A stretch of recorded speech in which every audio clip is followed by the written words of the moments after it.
Good afternoon, everyone. Welcome to today's session. Please, can we all confirm that you can hear me in the chat box?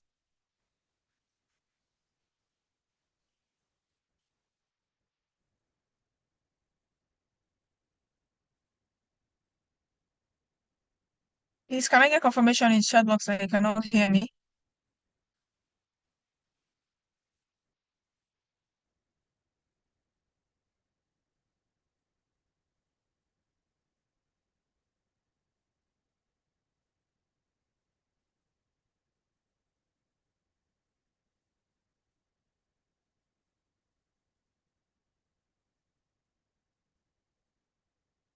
Please, I need confirmation in the chat box that you can hear me. Good afternoon, everyone.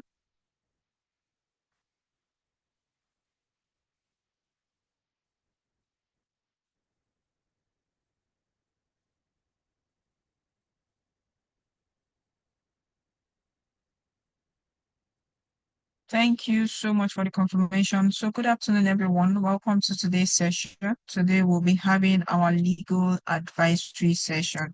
And today, we'll be speaking on how to craft contracts that protects you when it comes to sales, vendors, and data processing addenda. So, all of this is what our facilitator today will through. But just before we start, I'd like to ask that we please wait for a bit for others to join. I can see that more people are joining. So we'll start the session proper by 12:10. So please, I'd like to crave your indulgence to start the session at a later time. That is by 12:10. We start the session proper. But while we wait for others to join, I'll be launching the poll on your screen. If you can please kindly click on the poll, it won't take a lot of your time. Within a minute or two, you're done.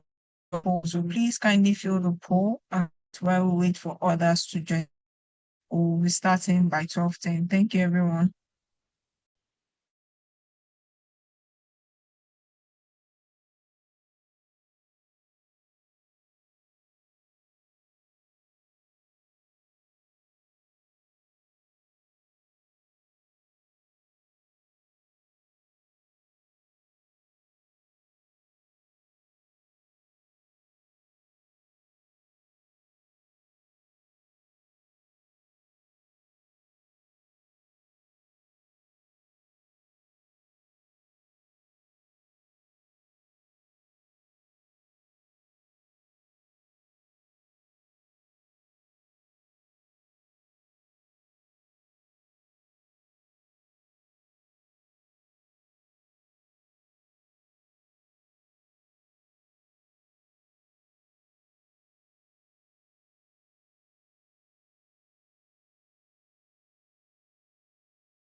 So good afternoon, everyone. To those just joining us, we are waiting for others to join. We'll be starting the session by 12:10. So please, while we wait, a poll has been launched on your screen. Please kindly click on the poll. It won't take close to 2-3 minutes of your time. So please just click on the link, fill the poll and submit. Would like to get your feedback. What this does is it helps us serve you better. So please kindly fill the poll and submit. Thank you.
So good afternoon, everyone. So please can we confirm that you can hear me? Welcome to today's session.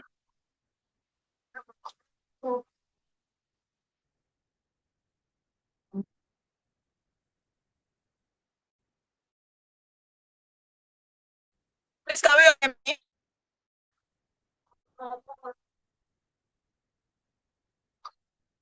Good afternoon, everyone. So welcome to today's session, and today's session promises to be another very insightful session. My name is Omotayo Akimumi. I am the Business and Project Support Officer here at the Lagos State Employment Trust Fund. And today we'll be speaking on everything that has to do with contracts to protect you as a business owner. And with me here, I have Madam Vivian Oko Olutufeshe, and she will be taking us through today's session. But just before she takes over, um, my name is, just like I mentioned, my name is Omotaya Akinwumi. I'm the Business and Project Support Officer here at the Lagos State Employment Trust Fund. And here at the Lagos State Employment Trust Fund, what we do is we provide access to finance for business owners. We also have our various programs like our master classes and our advisory sessions that we'll bring to you. We have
Good afternoon, everyone. I'm guessing the host has a network issue.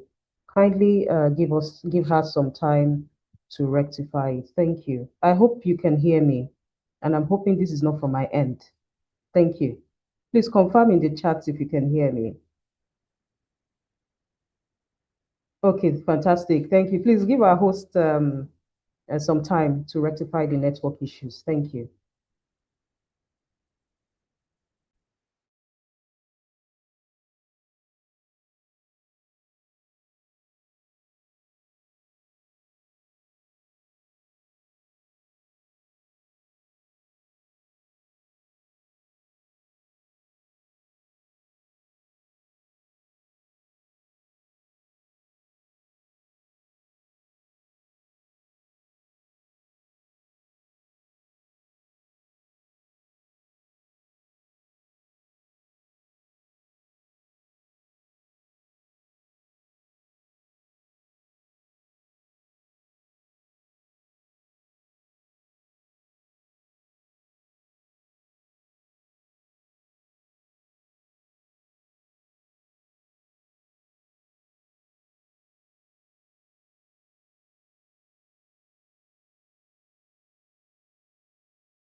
Apologies, everyone. I'm back now. I had a little bit of a network issue, but I'm back on now. Good afternoon. Please, can you all confirm that you can hear me?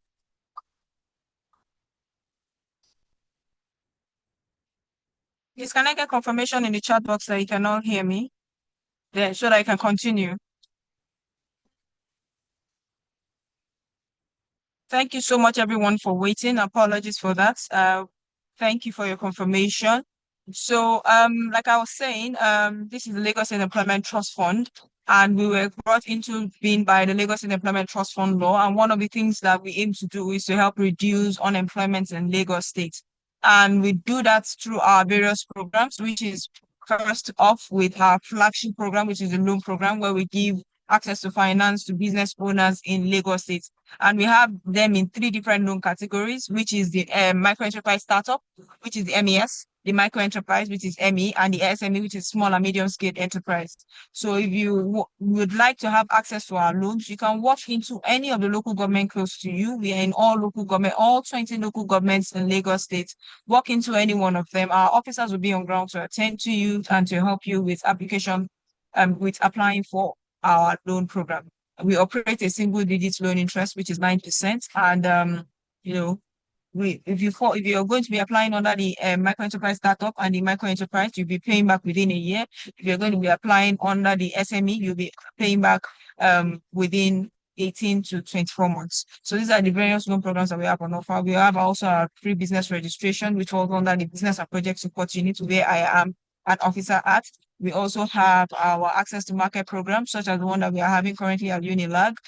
We have also our, we have our fashion hubs. If you are in the fashion space, you like an opportunity to, you don't have access to infrastructure, you can walk into our fashion hub, pay a token, and you get the opportunities to have the machineries available to you for you to be able to use for your task. So if you also would like, we are within the ages of 18 to 35, you'd like to acquire a skill, we have our employability unit that are in charge of that. We are also in the tech space, you have budding tech ideas you like to bring to life, you're in need of workspace vouchers, you are a female founder in tech.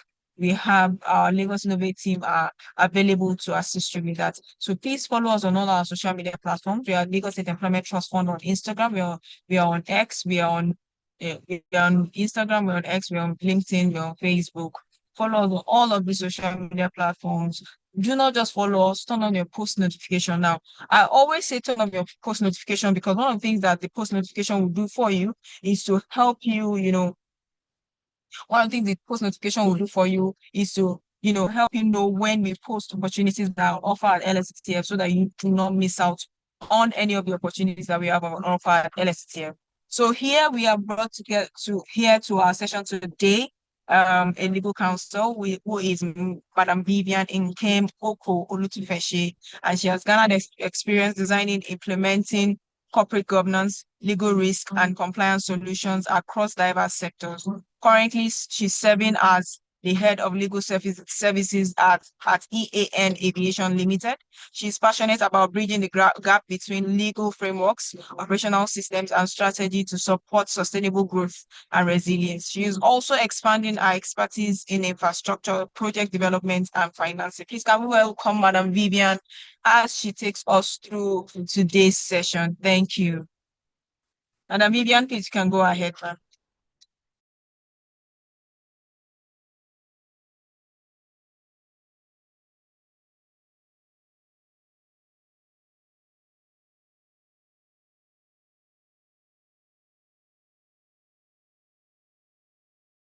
Please confirm if you can see my screen.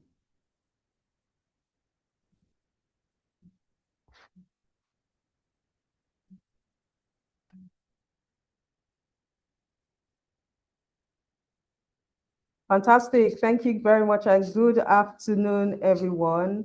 I am absolutely elated to be here. I've been volunteering with the LSCTF for close to 3-4 years now, and it's been a fantastic experience. I think without this opportunity, I wouldn't have had an opportunity to meet with each and every one of you. So thank you, LSCTF, for providing this platform to provide thought leadership and also valuable information for um, business owners, especially, or boarding business owners in Lagos State. Not many states, have caught up with this, and this is a laudable initiative. So thank you once again, LSCTF. So I will be starting off with our topic on how to craft contracts that protect you.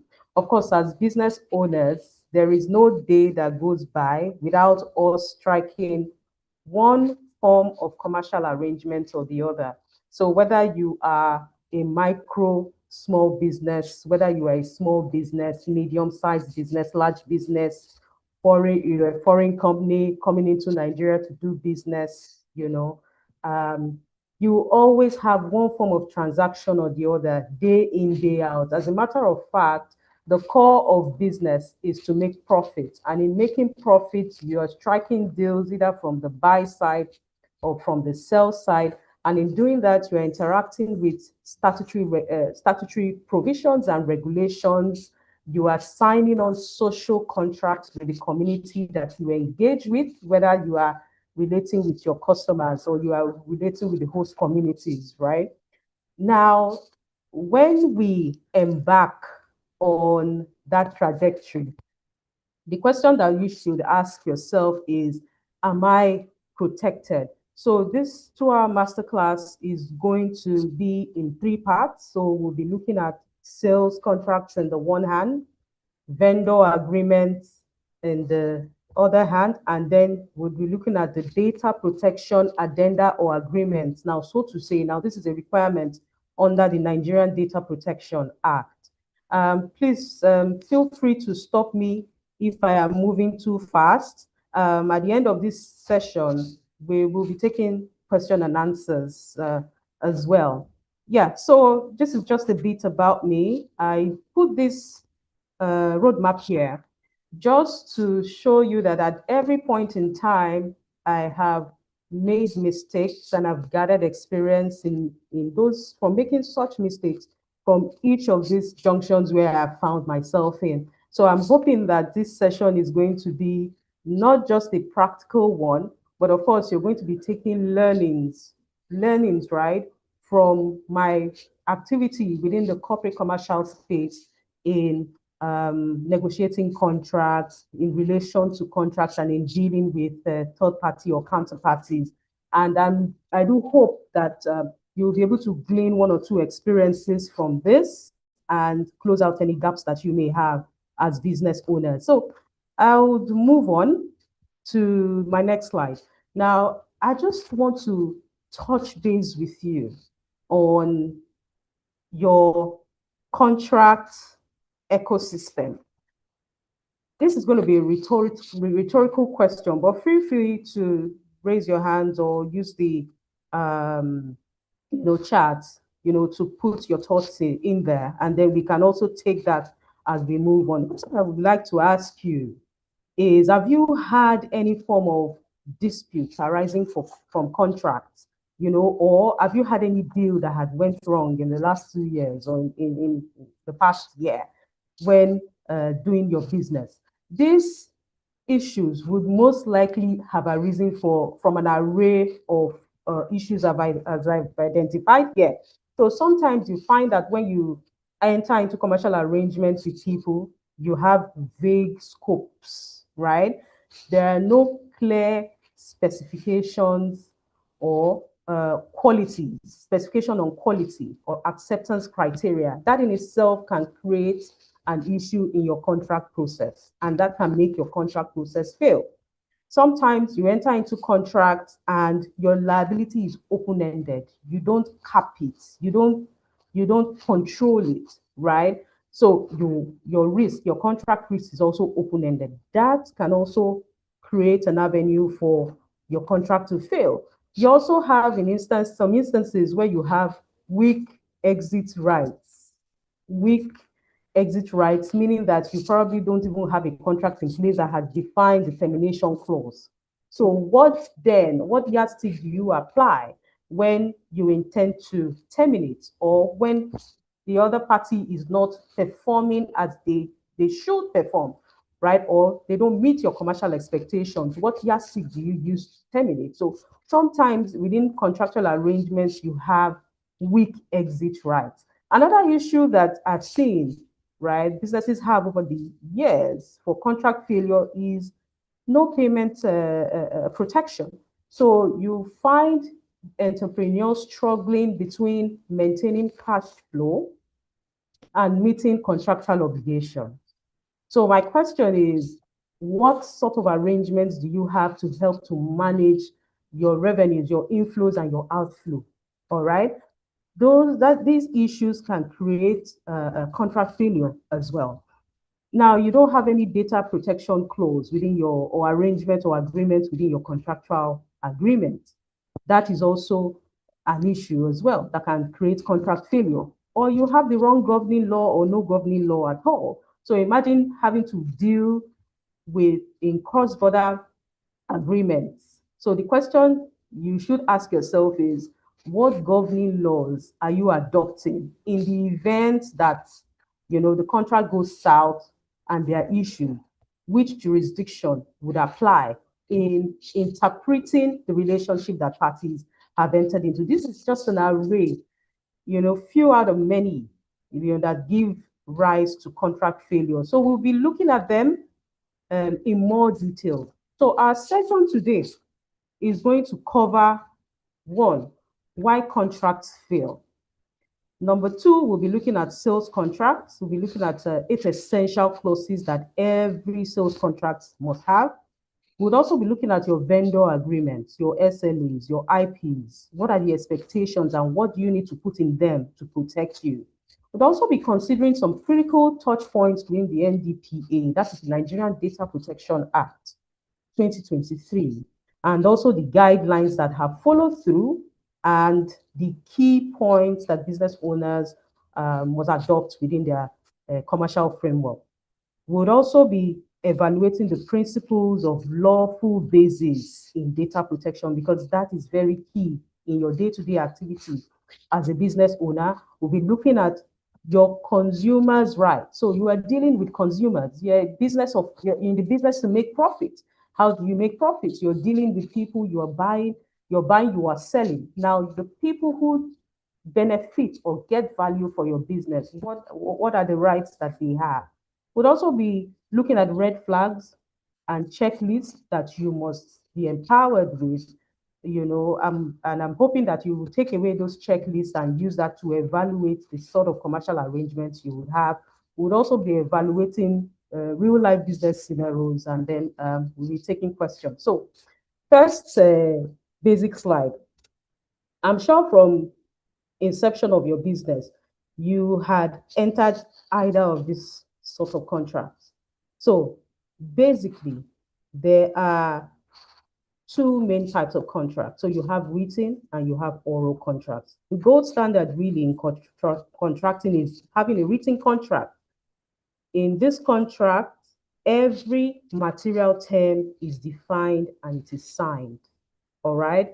This is admissible in court and it allocates risk precisely. I will talk about the limitations to this as we proceed further. So let me hold on that here. Now, your oral contract, right, has a very high risk in your risk grading when it comes to contracting. But it is also valid in Nigeria. So you can enter into a valid oral contract. But the problem really is provability. So how are you able to prove that you have entered into an oral contract with Mr. A or Mrs. B? So that's where the contract really lies. The issue really lies, I mean. Then some of us have also entered into electronic contracts. If you have dealt with large organizations, some of them onboard you on their ERP system, that's their enterprise system. And some of these enterprise systems are powered by contract lifecycle management platforms. All right, you probably have signed POs on such platforms. Also, as micro businesses, it's possible you've also transacted using WhatsApp, using your DMs on the social media platforms, or you have an e-commerce platform where you deal with people on a day-to-day basis. All right. So such contracts are also um, you know, adopted in Nigeria, and as a matter of fact, they are most common in profile in Nigeria. Then, of course, if you go deeper, you have simple contracts and you have contracts that are that are made by deed. Now, for you to know the difference, for simple contract, consideration is required. That means value must have exchanged, right? Must change hands, value must change hands. But for deed, no consideration is required. And it gets its validity as a deed, depending on the way that contract is created. All right. So a deed would usually be signed, be witnessed, and be delivered. Delivered meaning that the other party that you have signed that agreement with has the intention to be bound by the terms of the contract. So if you look at your normal power of attorney, right? Your power of attorney is made by deed, signed, sealed, and delivered. I'm sure you must have seen something like that, when dealing with people. And then you also have standard form contracts. A PO is an example of a standard form contract. If you go to open an account in a bank, they give you a standard form. If you deal with some of these big organizations, they give you a standard form, and that in itself, you know, forms forms. Sorry, let me put my presentation on presentation mode. Sorry about that. Yes. So that in itself, right, forms just a second. That in itself forms a valid means of contracting in Nigeria. Now, moving ahead, the question you should ask yourself or ourselves rather is, I am creating a contract. On the long run, will I be able to benefit from this contract? All right. So in creating contracts, you might be creating a contract that on the long run will be a valid contract and you can rely on. Or you may be creating a contract that will be void, that you can't rely on, you can't get the benefits from. Or you might be creating a voidable contract. It's neither here nor there. So what are the elements of a valid contract, right? Now, the thing is, if you miss one of these elements, you lose everything. First off, if you are if you are taking business law class, maybe in postgraduate or bachelor's degree, ND, it's possible that you might have come across this in your business law class. But let's just go through it, as a summary. The first is your offer. Your offer has to be clear. It has to be definite. It has to be a definite proposal on specific terms. So your price list is not an offer. It is an invitation to treat. It's like you put something on the rack. You put an item on the rack on the shelf, and then people see it and then form an opinion on whether to buy or not. You are not making an offer. That is an invitation to treat. Okay, that's your price list. So just because I see your price list and I come to meet you on the basis of the prices, the MOQs, I have not made an offer to you. That's an invitation to treat. Now, your customer's order is an offer. So already the customer has taken further steps beyond just looking at the price list, but has now, made the order to say that I need this so items, right? At so price. That in itself is an offer.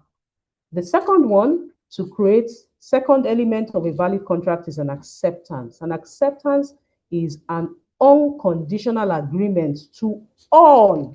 And I highlighted this all, bolding this, to all terms as made, without any form of variation. Once you vary it, you have made a counter offer. So you are going back to basics, you're going back to number one. All right. That in itself, a counter offer varies the original offer. All right. Now, moving on. The third element of a valid contract is consideration. Now, price or value exchanged for a promise. Goods for money, service for fee is a consideration. Now, the rule, right, is that consideration need not be adequate, but it must be sufficient. All right. So what this simply means is that the court will not ask whether it was a fair deal that you entered into for you to have priced it a certain way. The court's not going to look at that. The court is going to look at whether or not you have gotten consideration of value. It's enough to prove that consideration exists. Now, the fourth element of a valid contract is capacity. So the question is, does the person you are contracting have the capacity to enter into a valid contract with you? And of course, there are yardsticks to determine if a person has capacity. That person, if you're dealing with a person, must be of sound mind. The person must be an adult. So 18 years, of course, the general age for majority here in Nigeria, or adulthood here in Nigeria, is 18 plus. So uh, and then there's no duress. So you're not forcing that person. There is no mistake or misrepresentation in dealing with such a person. And if you're dealing with a company, you take it further. The person in which you're doing business with, is that person authorized by the board, or if it's a business name, is that person authorized by the partners to deal with you? So those are the questions that you must ask yourself in creating a valid contract. The fifth one is intention. Now, both parties must objectively intend for their arrangements to have legal consequences. So, just thinking broadly, question is, if you have to enter into a social or domestic arrangement, let's say with your spouse, with your family and friends, is it going to be binding? There is a presumption that there is no intention to create legal relationship when you are entering into social agreements or domestic agreements with your husband. However, once you put that in writing, or for example, if you use business vehicles to drive such transactions, then of course it can be interpreted that you intend to bind that person to have legal consequences. I thought to just make that distinction. Now, sixth is legality. Now, agreements must have lawful purpose.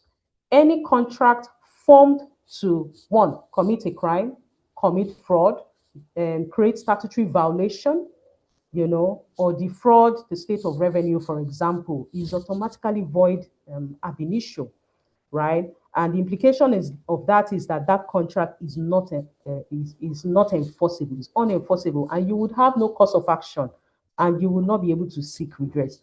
Off the top of my head, I'm thinking of an English law case where somebody engaged someone to participate in night work. Now, for the laws of that time within England, the laws in that time did not allow that to happen. Soliciting, right, is a crime. You can't solicit for money. It's a crime. So you can't enter a valid contract. It would be void ab initio. And then certainty, of course, certainty being the icing on the cake, right? You need to define all material terms before signing. Why do you need to define all material terms before signing? So that you ensure that all the parties are aligned. I've seen contracts that have terms like to be determined. To be determined when? What is the yardstick to help you formulate the criteria for determination? All of those things need to be spelled out in the agreement. Otherwise, you might have issues down the line. Now, let's look at contract variations, right? After parties have agreed, the contract is valid, you are okay with the terms, and parties have signed. Is there a way for parties to vary what they have agreed? The answer is yes. But within the framework of you varying the contract, we are still looking at ways in which you can protect yourself as a business owner. You must define the methodology on how variation must happen. Otherwise, you'll be creating issues, or you'll be doing more than expected, or you'll be doing more for less value. Now, what is variation? Variation is a new contract, and it requires fresh consideration from both parties. Gratuitous variation. This is where one party agrees to do more for the same price. Now, it is generally not binding in law unless it is executed by deed. If we go back to my first slides, I talked about contract that is made by deed, that is executed as a deed. Gratuitous variations will be allowed if it is by deed. Ordinarily, a variation should require fresh consideration. But if it is by deed, it need not have fresh consideration because in the first place, you can create a deed even without imputing consideration in it, without imputing monetary value or anything of value in exchange, that parties are exchanging between themselves. So invariably, if you make a contract by way of deed, right, and then you are aligned to a gratuitous variation, you need not have further consideration to make it valid. Now, the second one is or supported by fresh consideration. So, of course, if it's not by deed, you must support it by fresh consideration. So, something of value must exchanged hands. Now, I have here that no variation is effective unless it is in writing as and signed by authorized representatives of both parties. Now, what's the impact of not managing your variations properly? So you have scope creep, or you take on additional work or additional responsibility. You have uncompensated work. When you take on additional responsibility, you don't get proper compensation. And then you might have payment disputes down the line. And you're also expanding the duration of your contractual risk and duty or obligation in performance. So it's very important that you close out on variation. And how do you close out on variation? Is having a clause that speaks to how variation is being managed. So for example, you have here a change order process. Client submits a written change request. You assess the impact. So if it's going to affect timeline, it is going to affect price. You put that there in your contract.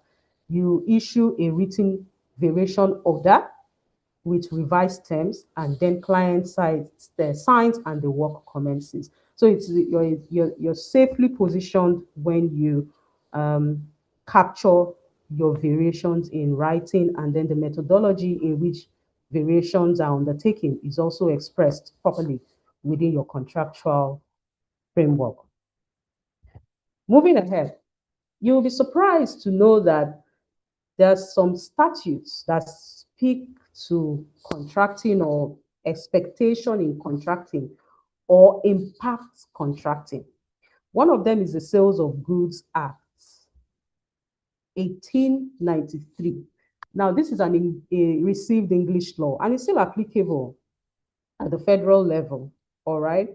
And then you also have the state laws too that have adopted, this sales of goods law within their legislative framework as well. Now, the Sales of Goods Act or law governs how goods are sold, as it implies, sales of goods. So if you pick up your Sales of Goods Act, you will see clauses that revolve around title, how title is passed. You will see clauses that define in fit for purpose, all right, the fitness for purpose, how you can adopt that in transacting with people. You see clauses that define merchantable quality, what merchantable quality means in any transaction, sale by sampling or sample, as the case may be. You find clauses that speaks to that. You also find clauses too that speaks to when payment has not been made, the rights that the seller has, the rights of lien when payment has not been made. So you have the seller's lien, you have right to stop in transit, you have right to resell. If that item is still in the hands of the seller, right, and payment has not been made. Then the second one we need to consider is the limitation laws. You'll be surprised to know that when you enter into a contractual arrangement with a party, whether party A, party B, and then issues arise from that contract. From the point when issues arise, you have a limitation period to take your matter to court, Now, when you enter into a simple contract, you have 6 years. And when it's a contract by way of deed, it's 12 years. So this is very important. I've had to deal with a matter in where I'd last worked, where uh, the other side, right, had an issue. And then down the line, they didn't take the matter to court. And when they eventually took the matter to court, it was started bad. The court could not, give an audience to the matter. And as a matter of fact, if you're a counsel on the other side, it goes to the roots of you filing that matter, meaning that you can bring up an issue on the capacity of the court to hear that matter because it's already started bad and there's nothing you can do about it. But then this does not extend to criminal actions but just civil or contractual matters. Imagine a world where criminal actions have limitation in statutes. So that would be unfair. But this relates to civil related matters. So please take note of this. You also have the FCCPC Act 2018. Now, the FCCPC Act is the Federal Competition and Consumer Protection Act 2018, and it governs all business to consumer transactions. Now, the key obligations that you must take note of in this act is that there are statutory provisions that provide for basis to prohibit unfair and deceptive or misleading contractual terms. So what that simply means is that if your contract is profiled to have any of this, you will be having issues with the statute. And the FCCPC, which is the commission, right, that is empowered to implement that act, would validly, have a basis to investigate, possibly issue an administrative fine, or even pursue enforcement actions in court. So it's very, very important that you take note of this. The FCCPC has been known to fine a number of companies, I don't want to mention their name here, but a number of companies heavy fines for anti-competitive practices. And it flows from how you handle your commercial arrangements internally and externally. So it's very important that you take note of this. And then you have the Evidence Act. The previous Evidence Act did not give recognizance to electronic transactions. But with the amendments made in 2023, right, it introduced the admissibility of electronic transactions. So meaning that if you sign electronically, if you use a platform that provides you with an avenue for you to sign your contracts electronically, I've mentioned a few of them here, DocuSign, Adobe Sign, it will be admissible in court. You don't need to start to lay the foundation for the originality of that document. So also the courts now, this has also segued into the courts being able to use or utilize electronic affidavits now within the context of litigation. So this is a laudable statute. You have the Nigerian Tax Act 2025. And the column that speaks to documentation is the stamp duty. So now the NTA repealed the Stamp Duties Act. Now the Stamp Duties Act, one of the sections prescribes that sometimes your document may be profiled as one that requires to be stamped. Now, if you do not stamp that document cannot be admissible in court, meaning that if you have issues down the line and you want to rely on that document in court, the court would throw that document out. They won't admit it as evidence in your matter. So it's very important that you take note of this. And then there is also a financial implication to this as well. All right. So please take note of this. The tax authority, in this case now, the federal tax authorities, right, come up with circulars on this. Understand what sort of agreement you sign and what sort of agreement will give rise to financial implication. All right. And when you are also, you know, negotiating your contracts, also be sure, if you can, to transfer those obligations also to the other side. However, there's just a limit to what you can do in that regard. And then you have the impact that the employment laws in Nigeria and also CAMA. So CAMA is the Companies and Allied Matters Act. Employment laws, meaning all the laws that relate to labor law in Nigeria, that help to define the relationship between employer and employee. You'll be surprised to know that these laws impact on your contracts as well. So I've seen situations where you engage a vendor, but the vendor doesn't have the agency and independence to carry out his work. You know, there might be a possibility that that vendor might now be profiled as an employee. So it's very important that when you enter into contractual arrangements with people, that you evaluate the environment in which that person works. All right. So if you are in direct control of what that person does, then you can't really say that that person is an independent contractor or takes agency or decisions by himself. So it's very important. That has financial implication on your business. Now, moving ahead, there are ancillary documentation that will bind you as well, even though they are not contracts, right? But because you are doing business with certain persons and they have made reference to it and have tied you to those obligations, you will be bound by them. Now, these are an array of such policies. So if you have dealt with some large organizations, they put the link to their health and safety policies within their contract framework. Sometimes they even print it out and they make you to sign, right? It's very important that you look at those things. Um, Sometimes these are standard forms and you cannot vary them.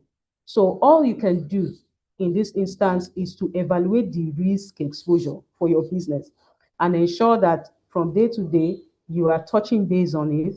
And it's just to ensure that you carry on business and you're a reflection of their expectations. So, for example, health and safety policies. I've seen health and safety policies that have penalties attached to it. So imagine breaching such policies. For example, how to access their sites. They expect a particular conduct from people who access their sites. Imagine you as an EPC contractor, you have to access an employer site, right, or a project sponsor site. Okay, they have their health and safety protocol or policy that you have signed on to, and then you breach it or your employees breach it. So this actually binds you, but it's very important that you also create processes that will help you manage and adopt this within your workflow, so to say, in performing or implementing. So this is, you have the health and safety policy. Sometimes you have the code of conduct, data protection policies, IT and cybersecurity policy. Sometimes will bind you indirectly. You might not have signed it, but it might have been made reference to within the contractual framework that you engage or sign with them. So I'll just be going quickly. Part A speaks to the sales contract, right? So there are 8 clauses that I would like you to consider every time you sign on a sale contract or you have to negotiate sales terms. The first one is your scope and your deliverable. The second is your price and the payment terms. The third is delivery and the risk attached to delivery. At what point would you say, because risk follows delivery, at what point would you say that if I move these goods from point A to point B, at what point has risk, responsibility, obligation on that good passed to the second person, to the person you want to deliver it, to the counterparty? Also look at the warranties as well, okay? Because the warranties is warranting title, merchantable quality, fit for purpose. All right, so it's very important that you look at those things. Then the liability clause, the force majeure clause, your dispute clause, and then your data protection clause. Now, just to do a deep dive, I just zeroed down on three important points, which is your payment structure, your scope and acceptance, and then your warranty and your liability caps. All right. Now, many business owners have issues because they haven't given due consideration to this. They probably download a sales contract online and they just adopt it. Or they sign on a sales contract and they don't really critically evaluate what, the impact of the contractual terms that they are engaged in.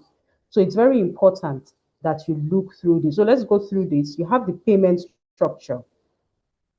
I think it's just commonsensical that when you are, involved in a sales contract, especially when you are the one taking delivery, it's very important that you never agree to 100% on delivery in terms of payment.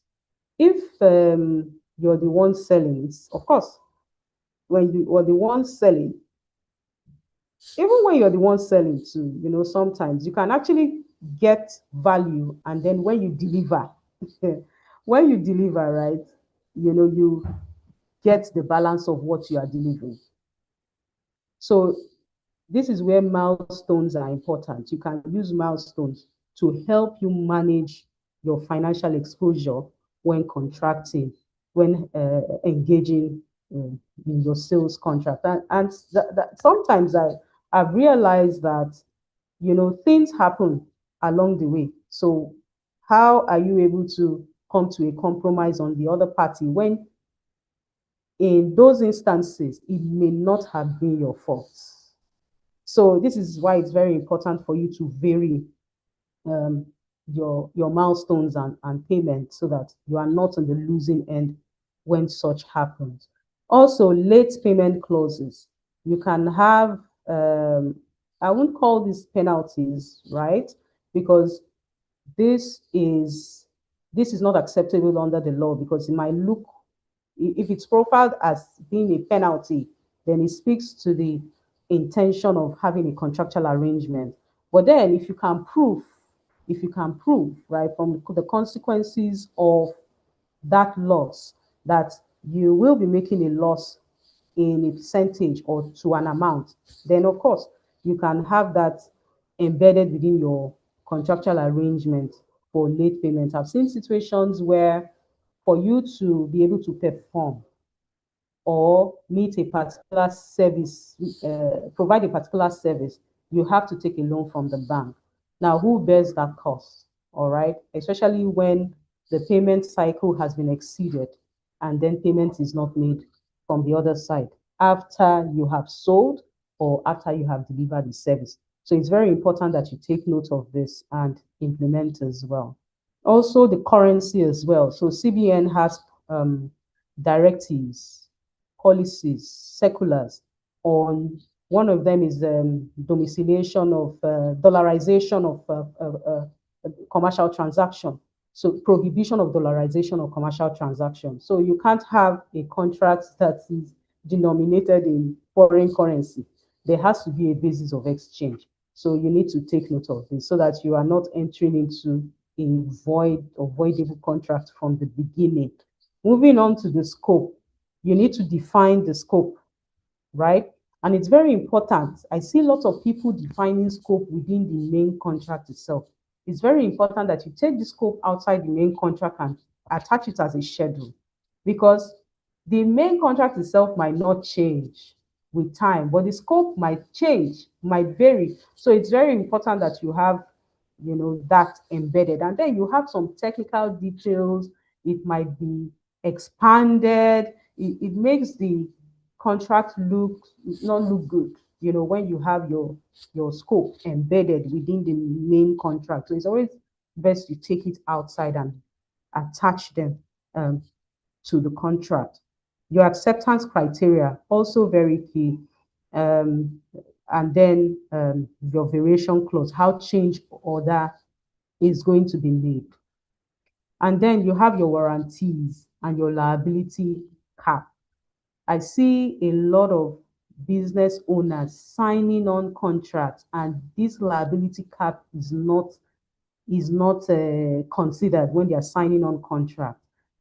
Sometimes when there are issues down the line, you'll find that in redressing that issue, you might spend more than the value you have gotten that from that arrangement.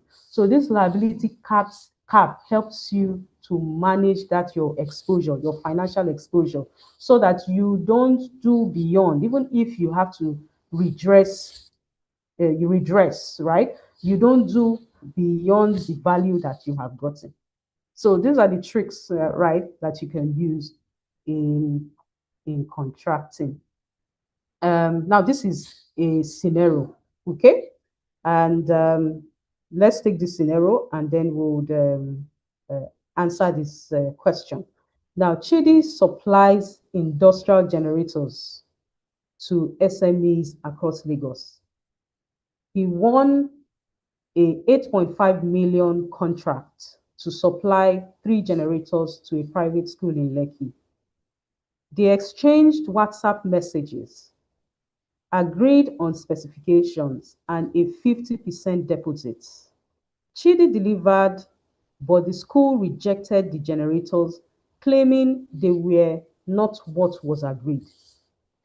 He demanded a full refund plus, they demanded a full refund plus compensation for the delay to their resumption. That's consequential loss.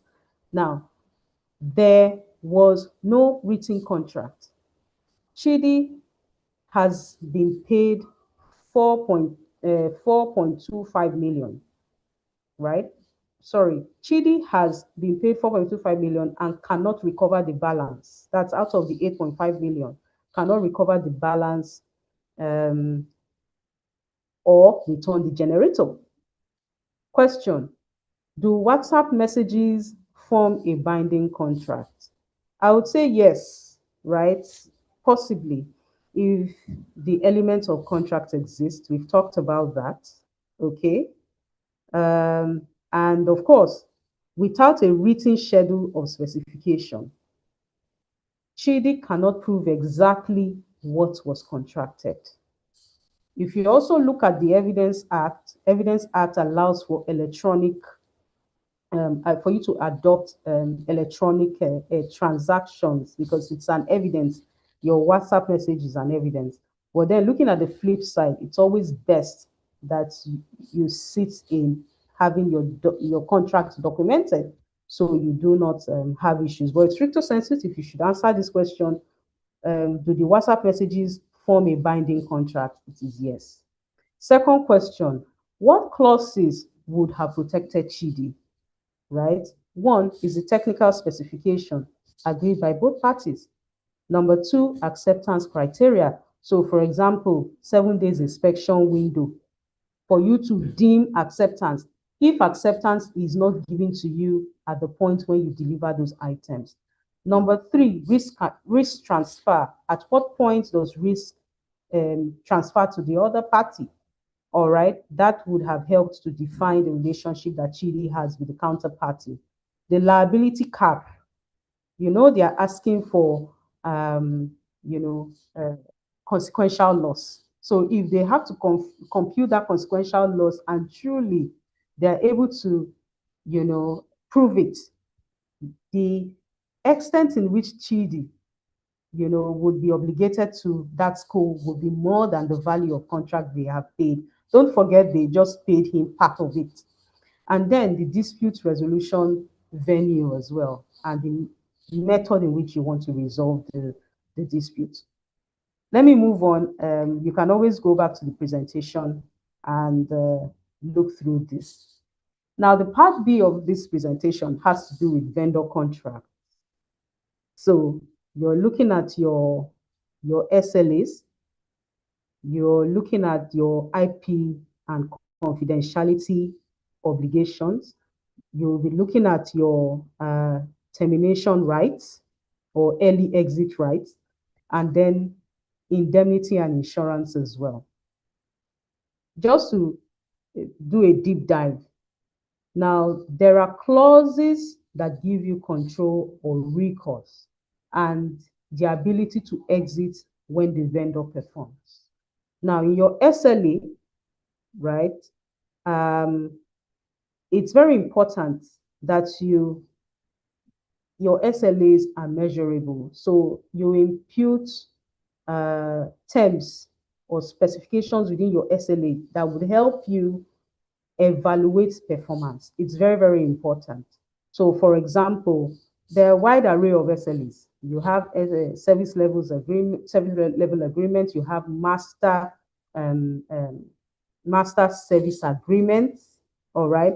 So, where you already have a contract in place, but you now want to redefine, on a general spectrum, the terms that would bind the parties and in specifics now. So you can have a master service agreement. So these are examples of measurable terms that you can add. For example, uptime, 95% monthly availability. It helps you drill down in specifics, the KPI that you want to use, the key performance index that you want to use to measure performance in your SLEs, your response time, delivery, you know. Remedies for breach must also be automatic. So you can have service credits, 5 to 10%. You find this especially within IT related contracts. So if you've had to negotiate contracts that have to do with provision of IT equipment, for example, providing radio in your organization, radio connection in your organization, you might have seen this sort of clauses in the SLA. Also, speaking to termination, it's very important that you dimension the termination and the rights that you have to terminate. You have termination for cause, you have termination for breach, and you have termination for convenience. Cause means that you are terminating because certain things have happened. They necessarily do not have to be a breach. Convenience is, at my convenience, I've decided to terminate the arrangements between that I have with the other party. And then for breach, it means that as you have defined in your contract, that particular service provider has breached and not met your expectations within the timeline specified in the contract, and you have the right to terminate in that regard. And then you have the impact of intellectual property and ownership as well. So, of course, work created by freelancers or agency belongs to them, unless the contract says so. So this is why written contract is very, very important. So, for example, paying for a logo, website creation, or campaign does not automatically make you the owner of the website that has been created. All right. However, for logos, if you take it a step further by registering your trademark, you own it. But then looking at things from a general perspective and in specifics, especially if you are an IT related firm and you are engaging a developer to not as an employee, but as a contractor, you're looking at the source code and all those things that make it work, prove the originality, authenticity of that website or that platform. It is very important that you have this documented in writing. Otherwise, that person is the one that created it, and ownership still resides in that person. And it doesn't matter whether you have paid for it or not. Now, you also have due diligence. Now, before you engage a vendor, it's very important that you validate, set the risk profile of that vendor. In Nigeria, the expectation is that when you're doing business, you are doing business with somebody who is registered to do business or somebody who is doing business as a corporate entity. So the first level conversation or document that that person must have is the certificate from the Corporate Affairs Commission to prove that they are registered. Not just registered, but they are active as well. So it shows you on the website that they are meeting compliance as a corporate entity. You can also request for professional indemnity insurance as well. If you profile your risk and it's one that requires that you transfer the risk to an underwriter, it's very important and puts you in a good position to have a professional indemnity insurance. If you're dealing in some sectors of the economy, this is a statutory requirement. All right. For example, if you're dealing in the medical field, you're a medical doctor, you must have a professional indemnity insurance in place. But if you're a lawyer, you need not, but it's expedient that you have it if you're providing legal services. So if you evaluate this as something that gives you comfort in your business, you can make it a criteria for people that you do business with, the vendors you deal with, to have this in place before onboarding them. Another important one is the data protection, compliance, and audit trail too. That is also very important. So these are some of the due diligence documentation that you can ask for. Off the top of my head, your tax identification number, your tax clearance certificate, NSITF certificate, pension certificate, ITF certificate. So these are documents that you can request from your vendor to give you the comfort that that vendor is compliant with the law. And just as I profiled in the sales contract also, it is possible that you can bind your service providers to these policies in your organization as well. For want to save time, I won't go through this. So scenario, let's look at another scenario. You have Folake, right? An agency and then developer who disappears. So Folake runs a brand and communications agency in Abuja. She hired a web developer, Jide, on a 1.2 million contract to build her agency's new website and client portal. She paid 70% upfront. Jide delivered a website 3 months late, full of bugs, built on a framework Folake cannot access. He is now unreachable. The domain and hosting accounts are in Jide's name. Her client portal contains personal data of 200 of her clients. There was a brief WhatsApp agreement and a voice note confirming the price with Jide. These are the questions. Does Folake own the website Jide built? Under the Nigerian copyright law, without a written assignment or work for hire clause, the copyright in the website belongs to Jide as the creator. So the fact that she had gone ahead to pay does not transfer ownership. It must be clearly written that you intend to transfer ownership. And then the triggers need to be written down as to how ownership will be transferred. It might be tied to payment or other things, right? Or it might be immediate upon the signing of that contract. This is why it is very important to have your contracts documented. Second question, can Kolake recover the money that she had paid already? You know, we had said that she had paid 70% upfront. The answer to this question is it's going to be difficult for her to recover this. All right. The WhatsApp message and voice notes, even though it is allowed, electronic communication is allowed, or transactions are allowed in Nigeria. But the question is, if it's wiped off, how would she be able to prove that these exist? Besides, it might not have elaborately outlined the scope, timeline, deliverables, and that might create an avenue for that relationship to be contested later on in future. Third question, right? The client portal has 200 clients' personal data, and Jide controls the hosting. What is Folake's NDPA exposure? I think I'm going to go to this in my part C in the course of the presentation, right? So let me just put a pulse on this. And then, what 5 clauses would have prevented, every single one of Folake's problems. Number one, your intellectual property assignment clause. Number two, account ownership clause, of course. Three, milestone payment. The 70% is on the high side, okay? Because if she had done maybe a 30-30-30, it might be negligible, and she would have been able to manage the conversation further. And then the termination clause as well. So, and then we're talking about somebody who has gone away or who has disappeared, right?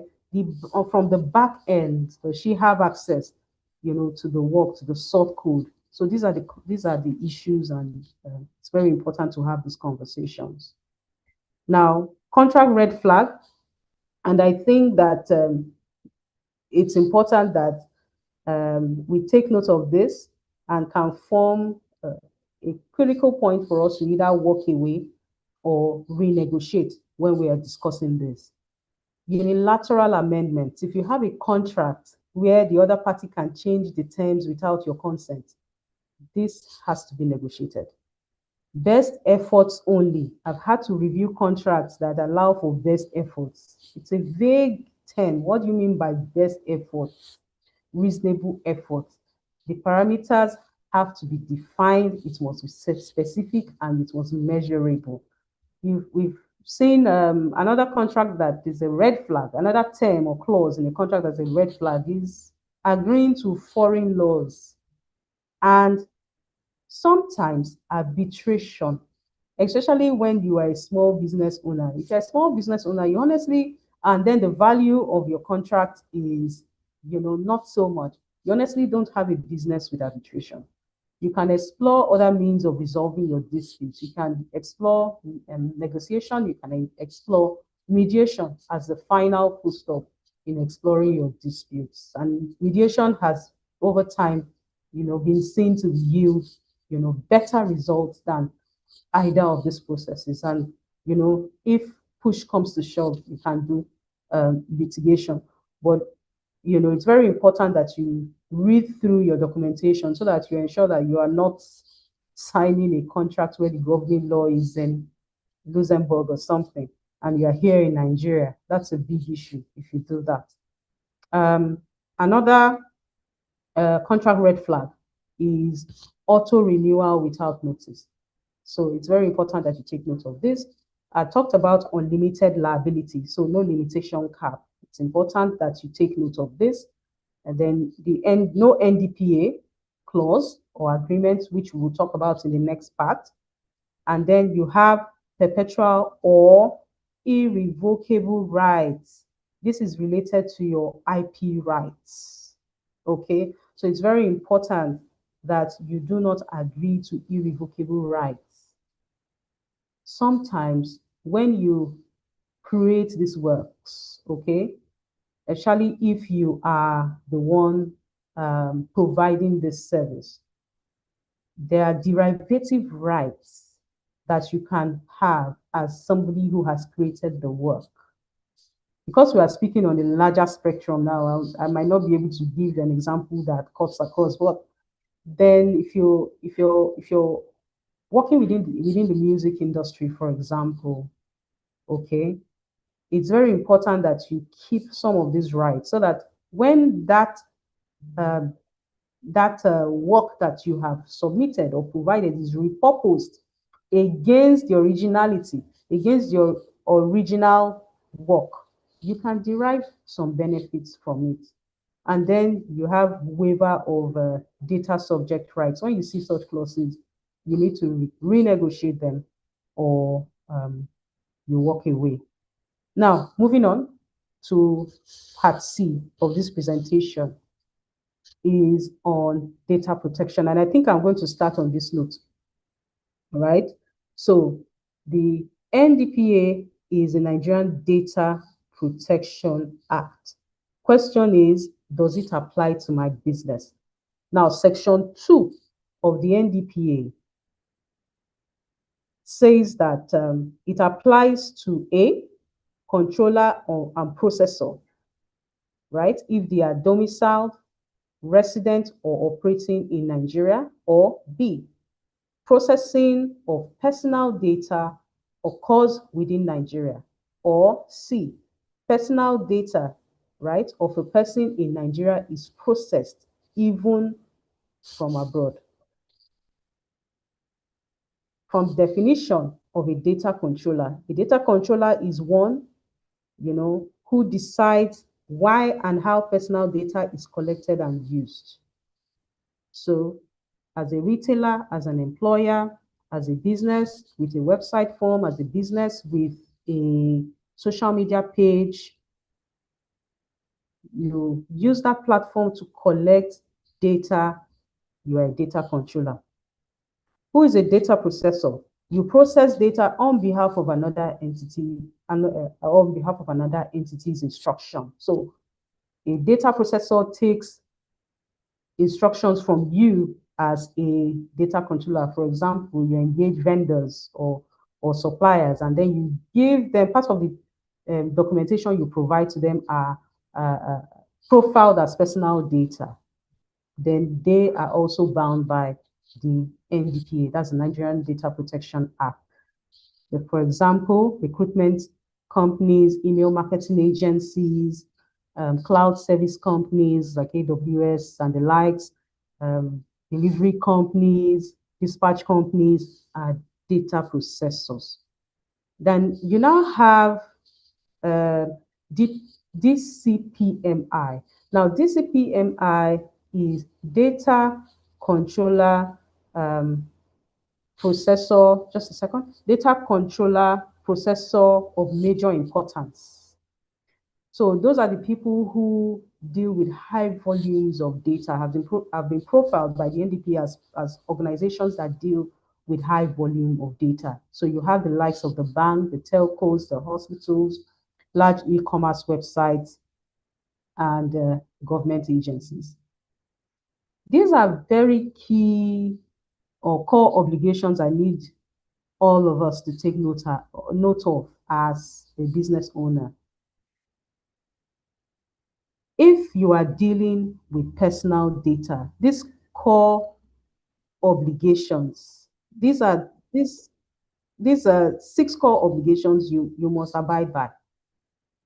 Number 1 is understanding the principles of processing personal data. You have lawfulness, fairness, transparency, and so on and so forth. As a business owner, you can't deal with personal data unless you have a lawful basis to deal with the personal data. You must have gotten consent, or you are dealing with personal data as a result of contractual obligation, as a result of legal obligation, if you have a vital interest or public interest or legitimate interest. And then you also have breach, what happens in the event of breach. Okay, so these obligations are there within the NDPA to ensure that you comply with them. The NDPA expects that you must report a breach to the NDPC, which is the commission, within 74 hours. You must notify affected customer, within 74 hours of that breach occurring. And then you also have registration. If you have been profiled as a data controller or processor of major importance, you have 6 months of becoming that, or being profiled as such for you to register with the NDPC as a DCPMI. And then you also have the penalties as well that applies. So if you are a DCPMI, and there's a data breach, this is the level of exposure that you'll be having. You'll be paying 10 million naira or 2% gross revenue, whichever is higher. And then if there's a penalty for anyone who is not profiled as a DCPMI, you'll be paying 2 million naira or 2% gross revenue, whichever is higher. You also have an obligation to file your compliance audit returns. The deadline is usually, in every year, is usually 31st of March. The question you might be asking is, as a small business owner, am I obligated to file a compliance audit returns? The answer is yes, unfortunately. If you are dealing with 2,500 and less, you have been profiled by the NDPC to also file a compliance audit returns. So I'll just move ahead and then speak to the issues further. Very important. I talked about the lawful basis in contracting, right? Number one, as it affects you as a business owner, consent. When do you need consent as a business owner? When you are carrying on marketing and sales activities, you need consent. You are sending out newsletters, and those through email marketing, you are using cookies on your website. You must get the consent of the counterparty. Now, that consent must be affirmative. It's not just a tick box exercise or pre-tick box exercise. It must be affirmative, and it cannot be a deemed consent. And then you bear the burden to prove whether or not you procured consent. So the burden of proof is not on the other person, on the person giving you their data. The burden of proof is on you to prove that you procured the consent of that person. Number two is contractual obligation. So outside the context of getting consent as a business owner, how else can I deal with personal data? If you have a contract obligation with a counterparty that allows you to deal with personal data, you can deal with personal data, and you need not get the consent, obviously, of the parties, right? So I'll just leave it at that. And then you have the legal obligation. As a result of complying with certain laws, guidelines, as a legal obligation, you might be forced to surrender personal data. So a typical example is your filings. Sorry, I put FIRS now, that body has changed. Your tax filings, PENCOM, that's employee data, NSITF, as the case may be. You submit names of your employees. You submit names for AML KYCs. You submit names of your customers to CBN, for example, or regulatory bodies. You have a legal obligation to do that. But of course, it also makes sense for you to indicate when you are collecting that data. It's important that you inform the parties when collecting that data what that data will be used for. And these are the legal bases. It's contained in the Act, and it must be contained in your policy as well. You have vital interest. This you have play out within the medical sector, especially when there is a medical emergency. So this rarely happens in commercial contracts, right? The relevant sector is the health sector. If you need to access information to save life, it's of vital interest. So you don't need the consent of that person. Public interest. So government contracts for public safety, you know, statistical research, all right? You don't need the consent. But of course, there's a way in which you must deal with that data, anonymization. But for the purpose of this presentation, I don't want to go into detail. So this is a lawful basis for you to deal with data. And then you have legitimate interest. So your legitimate interest requires you, for you to say you have a legitimate interest in dealing with data without procuring the consent, you must do an assessment. And then you must adopt tests, purpose tests. What's the purpose for using this data? Is it necessary? That's another test for me to use this data. And am I balancing my interest with the rights of the person in which I want to use the data without the consent? So those are the questions that you must have to answer when dealing with such data. Then your customer's right in dealing with the data. You have the right of access. So at every point in time, your customers can come to you that they want to access their data and confirm the data that you have on them. They have the right to rectify. If they want to make corrections, they come to you that they want to make corrections. You must oblige them at no charge. The right to erasure, if they want to be forgotten as well, they have the right to request that. If there are not outstanding obligations, and we are now going back to the legal interest, we are going back to the legal basis. If you don't have any contractual obligation that um, stipulates that you must keep that data, if you don't have any legitimate interest that stipulates that you must keep that data, if you don't have any vital interest that says that you must keep that data, or public interest as the case may be, then you must erase that data. Right to object. They can object to giving you data. I've seen websites that don't allow you to proceed, don't allow people who go to such websites to proceed with what they want to do unless they agree to certain things. They have a right to object, to provide you with such information unless it is necessary. So they have a right to object. They have a right to also withdraw their consent. When they have given you their consent, they have a right to take it back. All right. And then data portability as well, right? So they have a right for data to be provided in a structured way. And your DPA, that's your data protection agreement, would provide for this. Now, in processing your data in an agreement, the General Application and Implementation Directive 2025, that's GAID for short, Article 34, stipulates for 20 mandatory elements that must be contained in data processing agreements or addendums that you sign with counterparties.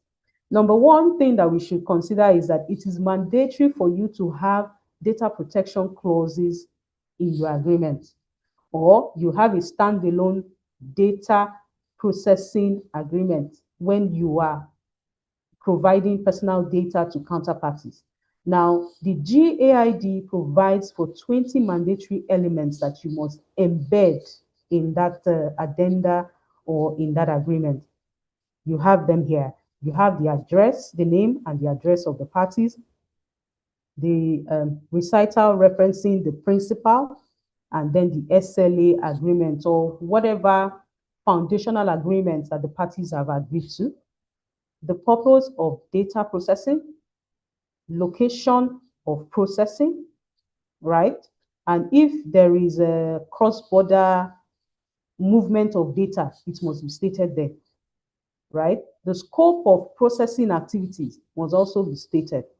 The lawful basis for processing, referencing what we talked about, the consent, contractual obligation, and the rest must also be stated there. Responsibility of each of the parties must be stated there.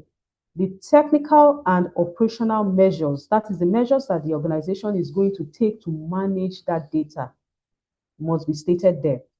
The DPIA, which is Data Protection Impact Assessment Outcomes, must also be stated there. The potential risk and mitigation measures must be provided. Evidence of NDPC registration, especially if you are profiled as a data controller or processor of major interest, it must be stated there. Confidentiality obligations must be stated. The tenure and duration of the agreement must be stated. Specific restrictions on processing, indemnity provisions, insurance provisions, force majeure, the dispute resolution, sub-processor engagement rules must be stated. So if aside movement of data from Mr. A to Mr. B, right, haven't entered into that agreement, if you're going to be moving that data to another person, the methodology and the measures must also be stated there. And then the data breach notification protocol. Under the GIA, it says 24 hours, right? It can be less than that, but it cannot be beyond, sorry, it says 72 hours. It can be less than that. It can be more than 72 hours. So this must be stipulated within your data protection processing agreement or addenda. This just gives more context to what I've spoken about. So I will just move on from here. Now, in terms of enforcements that the Nigerian Data Protection Commission has carried on, these are real cases, right? And then these are penalties for you to know how weighty the not having or not complying rather now with the law, including not having your data protection addendum and the impact that can have in your business. Imagine multi-choice being issued an administrative fine of 766 million, over 766 million. Fidelity Bank at some point was issued an administrative fine of 555 billion. So these are huge cost considerations that you must consider so that you don't fall victim to this. These are just NDPC updates. If you check their website from time to time, they release advisory notes.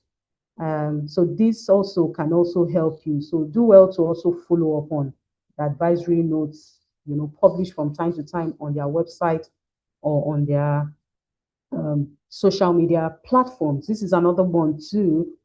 This was released sometime in April 2026, and it provided for 11 technical organizational measures that companies can adopt. All right, from the NDPC. Number one, appointing and training a certified data protection officer. So, as a business owner, you must have this in place. It's non negotiable. Number two, developing and effectively implementing privacy policies and information security standards. Number three, carrying out data privacy impact assessment. That is your DPIA. Then deploying a robust identification and access control, including multi-factor authentication. Now, this refers to people who do business on platforms, on IT-related platforms. So this advisory came out as a result of the escalated data security threats and the need to, for NDPC to provide guidelines on how to address them. But this is just a reflection of what you have in the Act or in the GIA, in the guidelines, general application and the implementation directives. So it's not different from what you have in the Act. So as business owners, we must comply with this. Implement zero trust security architecture and network segmentation. This was the fifth measure that they suggested. Six is implement remediation of system vulnerabilities and continuous patch management. Seven, secure cloud infrastructure, APIs, databases, and access credentials. Eight, implement real-time monitoring, logging, and threat detection mechanisms. Number nine, implement encryption, key management, and secure credential handling. Then 10, conduct vulnerability assessment and penetration testing. That's very important when you have a platform. Then carry out regular backup and recovery and resilience checks. So these are just few scenarios I came up with just to put into context, what I've shared today. Let's look at how data protection impacts in Amaka's Lagos canteen business. Amaka runs a catering business. She collects clients' names, emails, phone numbers, and addresses. She uses WhatsApp marketing platforms to send promotions, a cloud drive for client files, and a dispatch company for deliveries. Her driver sees clients at their home addresses, where deliveries are made. First question, is Amaka a data controller? I'm sure we all know that the answer is yes, because she decides what data is collected, why, and how. Number two, what lawful basis covers her marketing? A, consent for promotional messages to new contacts. Then, legitimate interest for messages to existing clients. Number three question, a client demands deletion of their data. Must she comply? The answer is yes. Yeah. So if she has no continuing lawful basis to keep that data, she must comply. She must erase the data without undue delay. And also, it's important that she has a retention policy, which must define how she keeps data in her DPA. We are still going back to the DPA now. Fourth question, are her vendors data processors? So yes, her vendors are data processors. She's using a WhatsApp platform. She uses a dispatch rider who has these addresses and delivers their data processors. And being that they are data processors, they must also comply with the NDPA requirements or the general application and the implementation directives prescribed by the NDPC. So, number one, they must have carried out compliance audit. They must have submitted that audit, giving that returns, and they must on a yearly basis be doing that. If not, they are not complying with the law. Now, the fourth question, cloud drive is hosted in the US. Is it allowed? So cross-border, answer is that cross-border transfer rules apply. This has been provided for under the NDPA and then the GAID as well. The dispatch company's driver leaks client address. Who is liable? Because the answer to that question is Amaka. Amaka is primarily liable to the data subject. However, in her data processing addenda or agreement, she can have an indemnity clause, that protects her or that empowers her to recover whatever she has lost in financial terms from the dispatch company that she has engaged or who breached that data. But she, Amaka, and the dispatch company will be jointly and severally liable in the event of breach. I've also come up with 4 different scenarios. You can also take your time to look through it. So, just to conclude a presentation today, before signing anything, right, it is very important that you ensure that these points are well taken note of. Whether you are engaging in a sales contract, whether you are negotiating a vendor's agreement, or whether you are signing on a data processing addenda or agreement, these points must be well accentuated within that document. So my key takeaways for you to implement this week is one, every commercial contract involving personal data needs a data processing addenda. It is non-negotiable. It is what the NDPA provides for. You can have that embedded within your contract, or you can have a separate addenda DPA that provides for that. Number two, use the 20 elements as I mentioned that as provided in the GIA to ensure that you are complying with the law. Identify your lawful basis before collecting data. Document it. Also note that consent is necessary, but is not always necessary, if you have a lawful basis to keep data. audit your vendors so that you can manage your risk and ensure that they align with your risk appetite as an organization. Of course, preserve the Nigerian court as NDPC jurisdiction in any contract, because under the GAID, it prescribes that you cannot vary that. When you are attending to matters that arise from data protection as provided under the NDPA, it is the Nigerian courts that have jurisdiction to handle such matter, and you cannot vary it. And then 6 is build a breach notification protocol into every DPA.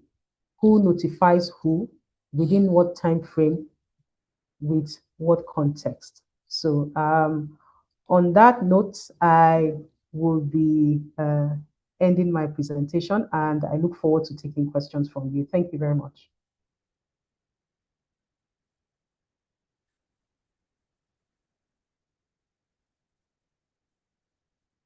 Thank you very much. Over to you, LSCTF.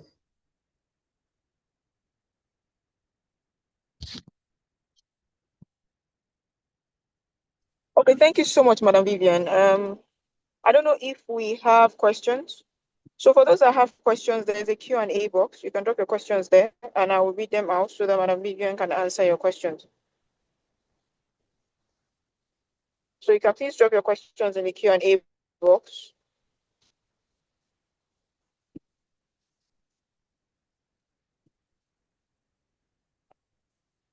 So I always say, please drop your question in the Q&A box so that they don't get lost in the chat box. So please, if you have questions for Madam Vivian, she's on hand to answer your questions.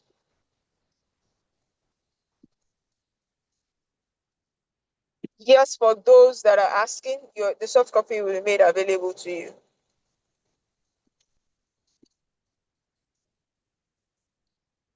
So the soft copy will be made available to you. But if you have questions, please do ask your questions. And to those that are here to fill the poll, please kindly click on the poll to fill it. Your feedback is very important to us. And for those that probably joined us halfway and would like to know what we've spoken about before, you can please go to our YouTube channel at Lagos State Employment Trust Fund, and you would find the recording there. So you can go back, and even those that joined from the very beginning, there might have been some things that you may have missed out on. So you can go back, rewatch, and then pick up on one or two things that you might want to get an understanding on. And if you also like to reach out to Madam Vivian, I'm pretty sure she can maybe drop maybe an email address for you so that you can reach out to her for further legal advice as it concerns your business. So for those requesting for the YouTube channel, it's at Lagos State Employment Trust Fund. We are on Lagos State Employment Trust Fund on YouTube, LSCTF on YouTube. So you can go to YouTube and type out LSCTF.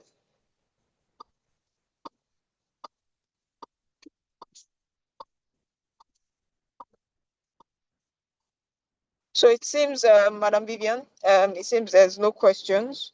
I'd like to really appreciate you for taking out time. So that would only mean that you've broken everything down in a way that they can really understand. And we really appreciate you. Thank you so much for taking out time off your busy schedule to take today's session.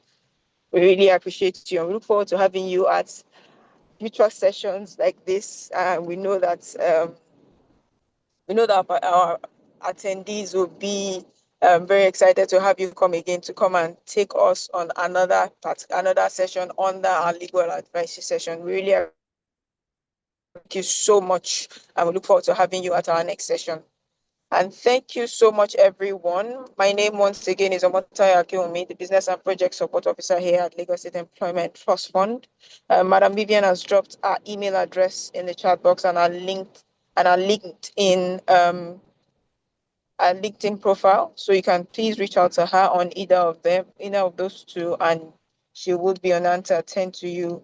Whatever questions that you might have, she'll be on hand to attend to you and to help you. So in the absence of any other question, thank you. Oh, I think, okay, I would copy and I'll drop in the chat box for everyone. So I have dropped it in the chat box. So if you'd like to reach out to her, our email address is right there. And for those that are joining us on our other social media platforms that probably do not have access to this, please you can reach out to Madam Vivian on Vivian Nkem Oko dash Olutufeshe at Vivian Olutufeshe at gmail.com. So if you'd like to reach out to her, you can reach out to her at Vivian Olutufeshe, that is OLUTUNFESE at gmail.com. So she will be on hand to attend to you. So please, if you have questions, please reach out to her and she'll be available. Okay, I think there's a question already in our Q&A box.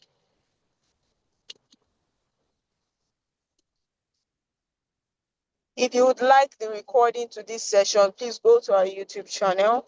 You would find the recording there so you can go back to rewatch. Thank you. So thank you so much, everyone, for taking our time off your busy schedule to attend today's session.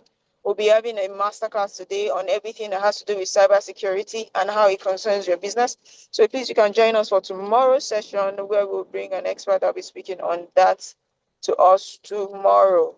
So thank you so much once again, Madam Vivian, and we look forward to having you at our next session. Thank you so much, everyone, and do enjoy the rest of your day. Thank you.